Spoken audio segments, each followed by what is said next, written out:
Hello everyone. It's April 19th, Tuesday, Harp Tuesday. And had a little bit of a break, had some things come up and wasn't able to put out an episode the last couple of weeks. I am going to move this to a once every 2 weeks show, just to try to keep on a regular schedule. And this week we're back looking at Fauré's Impromptu. And yeah, I've had a couple orchestral things come up, and this hasn't been in quite as good a shape as I wanted. So I'm going to give it a go here today, though. I'm actually going to skip over the sort of little noodling section here on my edition, pages 3, 4, and 5, and going to talk about pages 6 and 7. This is where we come back to this original theme, and it starts to get quite fast and exciting. And as I think I mentioned in my first video on this piece, the Impromptu is a piece that's a lot of fun to play physically. It fits very nicely under the hand, and it can be very satisfying to be playing something that's loud and fast and a lot of notes going on, but it's not that works. It's not straining the technique to a huge extent. It fits quite nicely under the hand. So this is where we sort of really start going, and basically from here until the end, there's a lot of show off stuff happening. And this gets underway somewhat innocently. We get this nice chord, and then it's marked piano, and we come back to this theme, and we're sort of easing our way in. And of course we've got these sixes under it.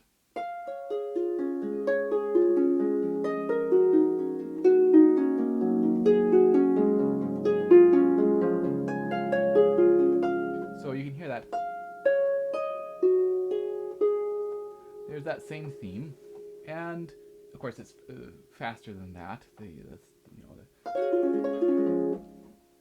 But that's the idea, and this goes on for quite a ways. We get this long string of sixes, or triplets, or whatever you want to. I guess triplets actually, because the emphasis is on 1, 2, 3, 4, 5, 6, and it's so important here to make sure that everything is staying really even, so that it's like you're just turning these notes out of a little note machine, pop, pop, pop, pop, pop, pop, pop, pop, pop, pop, pop, pop. And of course you want to bring the tune out, which is generally the top note. Occasionally it's the bottom note, as we get. You want to bring that out. It needs to be heard, but the other notes have to be as even as possible. So even at the beginning, you're giving a little extra attention to that tune, but everything is just as even as possible. So what I do every time when I go to start working on this again is what I mentioned in that first episode, and that is thinking about this short long, or long short.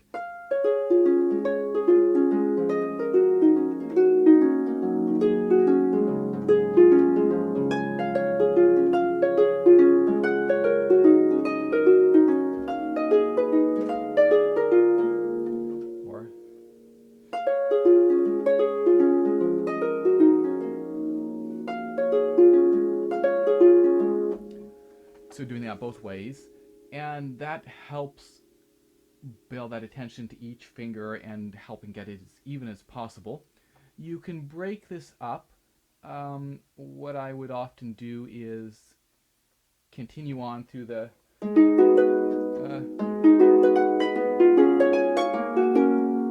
is it?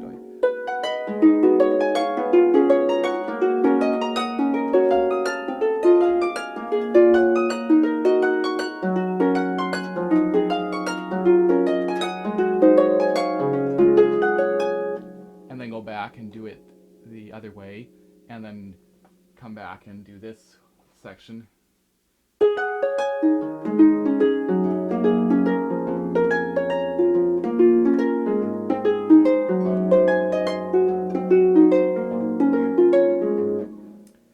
or you could even break it up to do the first section and then this, and then that section, as well as that you know, the quick slow or whatever. It's also important to play it slowly and evenly, as it will be played at, you know, at the faster tempo, so that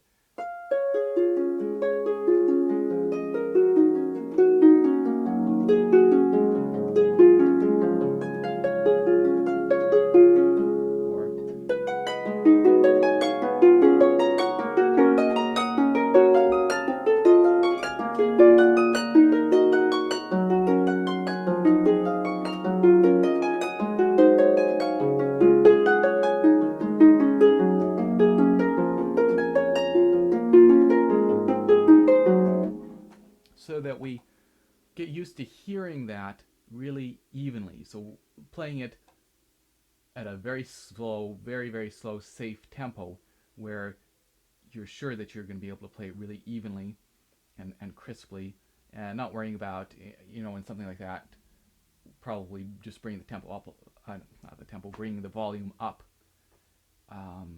not worrying about getting it too piano at the start there, just making sure that it's just reasonably firm and really even, so that we get used to hearing that. And of course, in this section,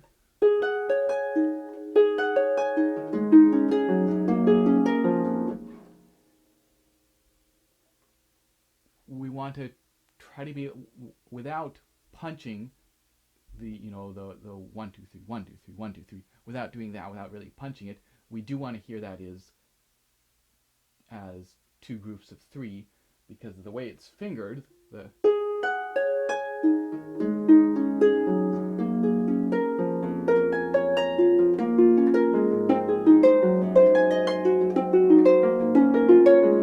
it can be a little hard to hear it that way. And of course, we've got these accents over the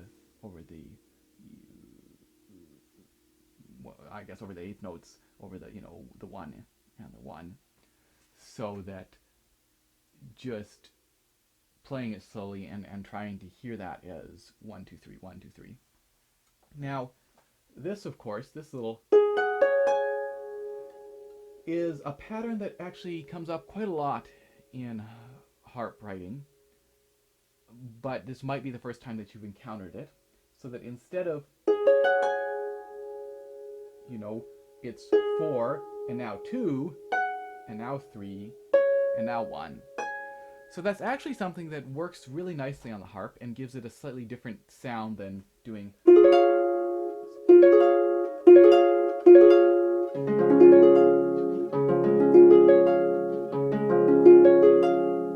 and can be played quite quickly. It does work, but if it's something that you're just coming across for the first time, it will be a little bit awkward. So this is a great chance to just take something like that, you know, find some comfortable chord and work on it. And the thing to do is to, you know, you can work on just the first two notes,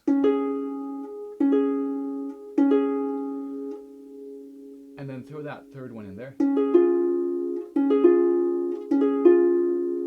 You can work on, for example, playing that first and second note, that first note really, having the second note follow really quickly.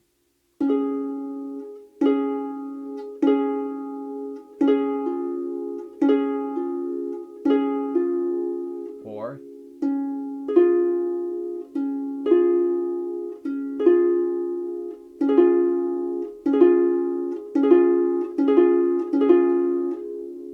as you start playing it faster, notice is one of those spacings harder to play evenly than one of the others. So then just practice that particular transition. Maybe there's a tendency to have those get almost played together at the same time. So practice.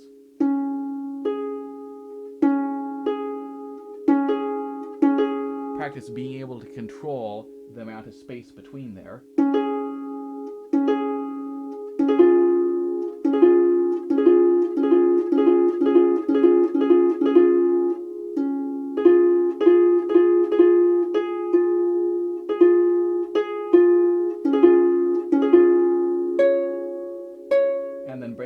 break it down here, again, just to 3 notes.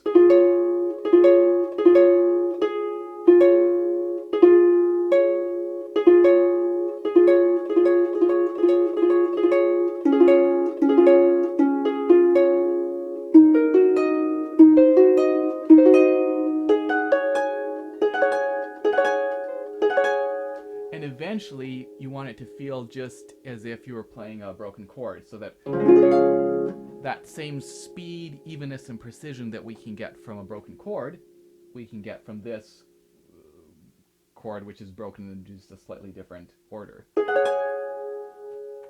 other thing to think about in that section is that it's really important to, when the right hand's jumping from like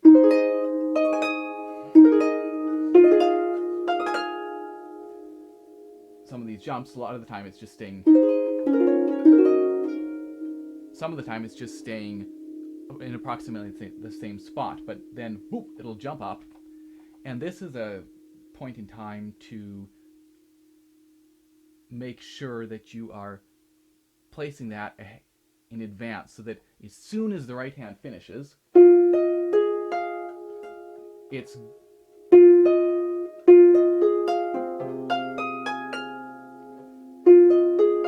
as soon as it finishes, you're moving up to find that next, that next chord, so that you don't finish playing the left hand and then realize, oh, wait a minute, I gotta jump all the way up here, so that you're anticipating that jump as much as possible, so that you're, as soon as you finish playing that right hand, you're getting ready to play it again in that higher or lower placement.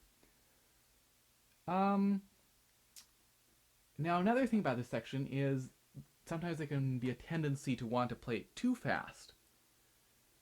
And this can be a great place to record yourself and listen to it, because getting that distance, what can happen is that if you play it just a tiny bit slower, it can end up being more even and more in control and actually sound faster than if you play it maybe at your top speed, but it just sounds and feels a little bit excuse me, a little bit hurried and a little bit out of control.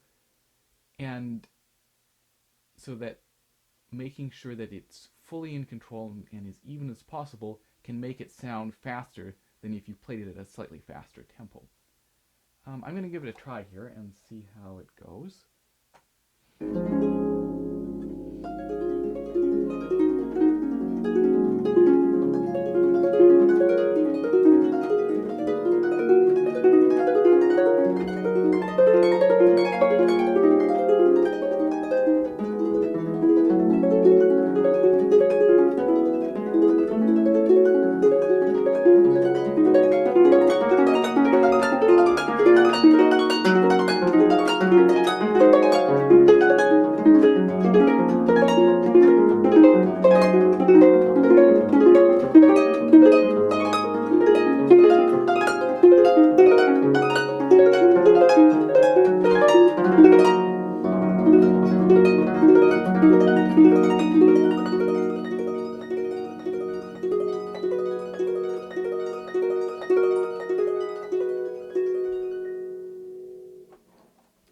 So not bad.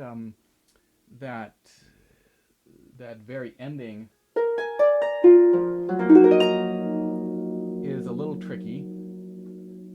I finger that so that the right hand actually takes 4 notes instead of the 3 that's written. So it takes the top note of the left hand chord, so that you get. And I do place 3 in advance, so that I'm going.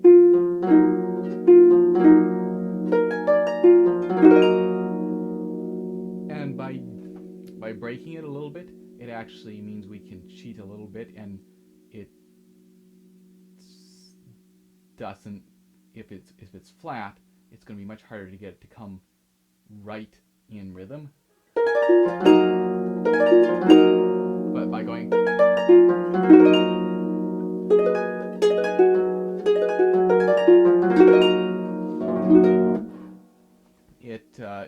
It works out okay. That again requires a little bit of work. And I'll just briefly talk about that little run up, because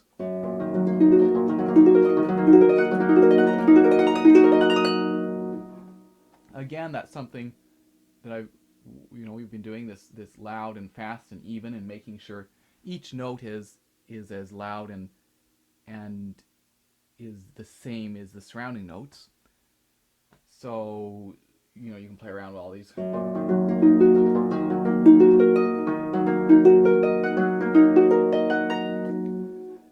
But the other thing I wanted to talk about on that is anytime that you have an arpeggiated section like that,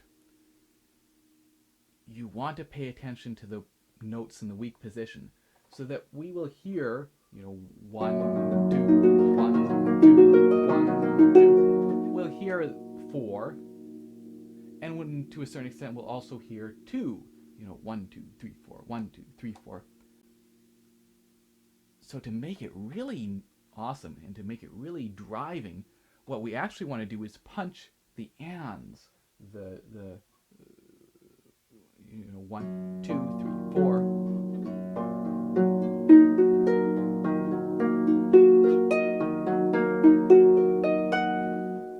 And what that does is it leads us into each note, so that here we have the beat, boom, boom, boom, and we're driving into that beat, ba boom, ba boom, ba boom, and just pushing forward.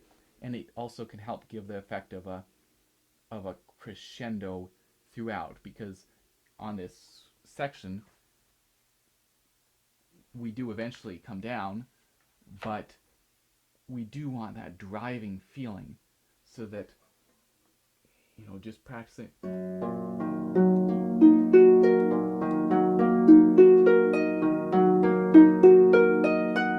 Paying attention to those notes in the weak position and driving into the beat, because again, we're going to hear that. So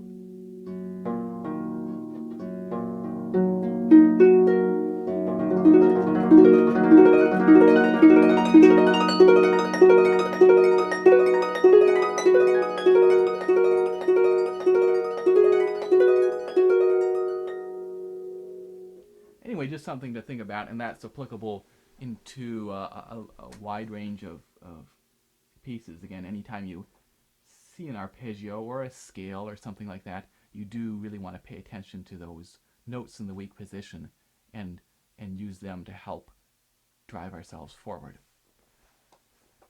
So that's all I have for this week, and hopefully you'll tune in again 2 weeks from now, and we'll look at some more of Mr. Fauré. Okay, cheers.